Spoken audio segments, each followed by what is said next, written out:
प्रतिभाहीन परिवारवाद ने केवल भारतीय विकास में ही नहीं रोड़े डाले, इन्होंने समाज को कुछ हिस्सों में बांट दिया। देखिए, परिवारवाद का एक जुड़वा भाई है अपीजमेंट पॉलिटिक्स, यानी तुष्टीकरण की राजनीति। आजादी के बाद हमें समझाया गया कि अल्पसंख्यक कल्याण का मतलब ही कुछ खास वर्गों को वोट बैंक के रूप में इस्तेमाल करना है। माइनॉरिटी वेलफेयर का मतलब होना चाहिए शिक्षा, स्वास्थ्य और बुनियादी अधिकार। माइनॉरिटी अपीजमेंट का अर्थ होता है कानून, संविधान और सुधारों को वोट बैंक के तराजू पर तोलना। माइनॉरिटी अपीजमेंट के नाम पर एक बड़े वर्ग को इग्नोर किया गया, समुदाय विशेष को पीड़ित बनाए रखकर उनको विकास से दूर रखा गया ताकि उनका राजनीतिक इस्तेमाल समय समय पर किया जा सके।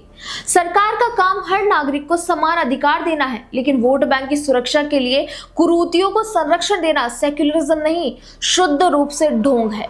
आप खुद देखिए कि आजादी कहने को तो 1947 में मिली, पर आजादी के 75 सालों बाद पिछले 12 वर्षों में केवल हाईवे और डिजिटल पेमेंट ही नहीं बदले, बल्कि भारत का सांस्कृतिक और संवैधानिक ढांचा भी बदला है। ट्रिपल तलाक कानून के जरिए मुस्लिम महिलाओं को दशकों पुराने मध्ययुगीन अत्याचार से आजादी दिलाई गई है। CAA के जरिए पड़ोसी इस्लामिक देशों में प्रताड़ित अल्पसंख्यकों को मानवीय संबल दिया गया और अत्याचारों से आजादी दिलाई है।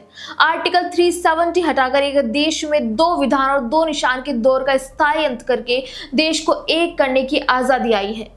यहाँ तक कि 500 साल के संघर्ष के बाद रामलला के सांस्कृतिक वनवास का अंत और स्वाभिमान का जागरण किया गया है। पर परिवारवाद वालों ने इन बेसिक और महत्वपूर्ण बदलावों पर अपनी वोट बैंक और अपीजमेंट पॉलिटिक्स के चलते हमेशा ग्रहण ही लगाया है। इन्होंने क्या किया? लेफ्ट लिबरल इकोसिस्टम ने हर उस कानून का विरोध किया जो वास्तव में माइनॉरिटीज के भीतर सुधार लाता है।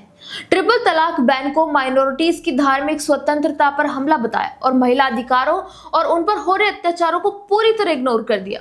UCC यानी इक्वल सिटीजनशिप को माइनॉरिटीज पहचान को मिटाने की साजिश बताया, जबकि ये सबको समान रूप से अधिकार, समान मौके देने का कानून था।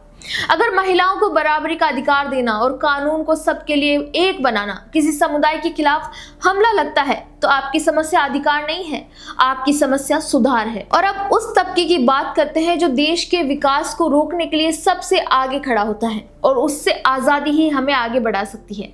जहां एक तरफ देश इंफ्रास्ट्रक्चर और टेक्नोलॉजी में 21वीं सदी में प्रवेश कर रहा है और दूसरी तरफ कुछ विचार आज भी 19th सेंचुरी की हिंसक क्रांति के सपने देख रहे हैं। CPI, CPIM, CPIML इन दलों का वैचारिक झुकाव हमेशा एक आर्म्ड रेवोल्यूशन की तरफ रहा है, जिसने भारतीय राज्य सत्ता और संवैधानिक व्यवस्था को चुनौती दी। जब देश की सुरक्षा एजेंसियां नक्सलवाद के खिलाफ निर्णायक लड़ाई लड़ती हैं, तो यही इकोसिस्टम उनके एक आइडियोलॉजिकल शील्ड बन जाता है। रेड कॉरिडोर लगभग खत्म हो चुका है और कमाल देखिए, नक्सलवाद के लिए आंसू बहाने वाले दल खुद खत्म होने की कगार पर है। जिस विचारधारा ने दशकों तक हिंसक बगावत को जन क्रांति बताकर महिमा मंडित किया, क्या वह आज सचमुच लोकतंत्र में विश्वास रखती है या सिर्फ अपनी असफलता छुपाने के लिए नए नए बहाने ढूंढती है? और कमाल की बात है कि जब भी देश की सुरक्षा या स्वाभिमान की बात आती है, कुछ बुद्धिजीवियों को एंटी नेशनल शब्द से बहुत एलर्जी हो जाती है। जब भारतीय सेना पर हमला हो तो सन्नाटा पसरा रहता है, लेकिन जब किसी संदिग्ध पर कार्रवाई हो तो सीधा अंतर्राष्ट्रीय मंचों पर याचिकाएं जाती है। यहाँ तक कि अभी FCRA नियमों में सख्ती होते ही NGO के नाम पर विदेशी फंडिंग से देश को बदनाम करने का खेल बेनकाब हुआ, तो भी इन लोगों को परेशानी हुई। इन्हीं डायनेस्टी पॉलिटिक्स वामपंथियों ने आकर इसे भी माइनॉरिटीज पर हमला बता दिया। इन्हें एंटी नेशनल कहलाने से बेहद नफरत है, लेकिन देश की न्यायपालिका, सुरक्षा बल और संवैधानिक संस्थाओं को लगातार कटघरे में खड़ा करने में इन्हें कोई झिझक नहीं होती। देश को ब्लैकमेल करने वाली जवाबदेह राजनीति चाहिए, और इस पूरे खेल का सबसे दुखद पहलू यह है कि अक्सर इनके इस जहरीले नैरेटिव की चपेट में हमारे युवा आते हैं। वो युवा जो गहरा राजनीतिक इतिहास नहीं जानता, जिनके लिए रील्स और शॉर्ट से अधकचरा ज्ञान लेना आसान है। उसे एहसास तक नहीं होता कि कब वो किसी राजनीतिक दल के प्रायोजित एजेंडे का अनजाने में गुलाम बन चुका है। वोट बैंक के लिए देश के सामाजिक ताने बाने को छिन्न भिन्न करने वाले तुष्टीकरण की इस राजनीति से तो हमें आजादी चाहिए ही, लेकिन इसके साथ ही हमारे देश के युवाओं को रील्स और टूलकिट के जरिए ह्यूमन शील्ड बनाने वाली इस कपटी नैरेटिव वॉरफेयर से भी हमेशा हमेशा के लिए आजादी चाहिए।